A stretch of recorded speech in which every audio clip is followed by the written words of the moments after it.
فرمانیاں بے باکیاں نادانیاں ہو کرم مشکل میں ہو سرکار میں مشکل میں ہوں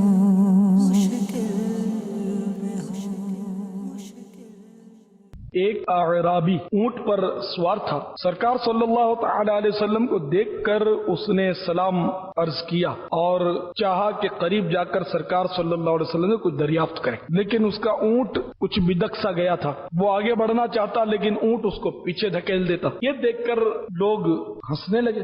آخر کار اس اونٹ نے اس اعرابی عرب شریف کے دیہاتی جو ہوتے ہیں ان کو کہتے ہیں، جیسے ہم لوگ دیہاتی کہتے ہیں، آخر کار اس اونٹ نے اعرابی کو گرا دیا اور وہ بیچارہ چوٹ سے فوت ہو گیا.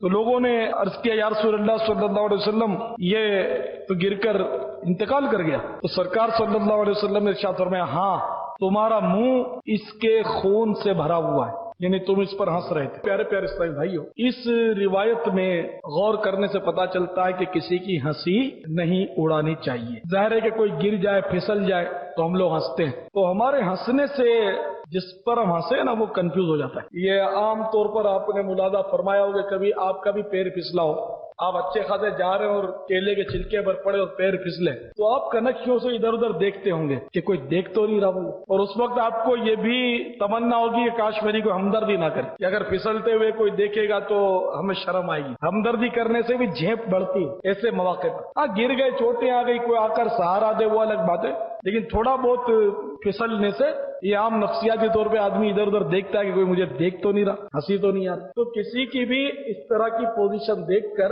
میرا تو خیال ہے کہ ہنسنا بھی نہیں چاہیے. جیسے چھوٹے بچے گر جاتے ہیں بعض اوقات تو وہ رونے کی پوزیشن سنبھالتے ہیں، تو اگر ان کو دیکھو ان سے ہمدردی کرو بیٹا گر گیا تو اس نے بہا کر کے رونا شروع کرنا. اور اگر اس کو دیکھو ہی نہیں لفٹ نہیں دو تو تھوڑا بہت وہ مطلب اونچا نیچا ہو کر سیٹ ہو جاتا ہے. اگر آپ کو تجربہ ہو تو اس کا، نہ ہو تو کر لیجیے گا. زیادہ چوٹ آئی اس نے چیخنا شروع کر دیا اور آپ نے ہمدردی کر دی وہ دوسری بات ہے. خیر، تو اس طرح مطلب کسی کی کوئی صورت حال ہو تو اس پر ہنسنا نہیں چاہیے. یہاں تک کہ اگر کسی کی ری خارج ہو جائے اس پر بھی منع فرمایا گیا کہ اس پر بھی نہ ہنسے. یہ ایسی بات پر کیوں ہنستے ہو جس میں تم بھی مبتلا ہوتے ہو؟ ہر ایک کو اس سے واسطہ پڑتا ہے. اور اللہ والے ان معاملے میں بڑے پکے ہوتے تھے. آپ نے نام سنا ہوگا کہ اللہ والے کا حضرت حاتم اصم رحمت اللہ تعالی، بہت بڑے ولی اللہ ہوئے. اصم سواد سے، اصم کے معنی ہے بہرا.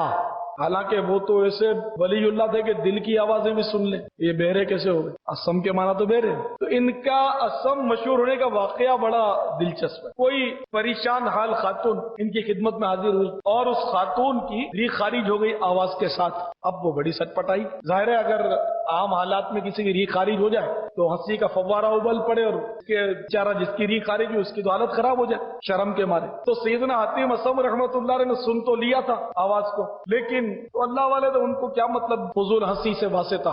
عورت بڑی سٹ پٹائی. اب اس عورت کو مطمئن کرنے کا بڑا پیارا گر انہوں نے استعمال کیا. ہاں بھائی ذرا زور سے بولو. کیا کہا؟ ہاں زور سے.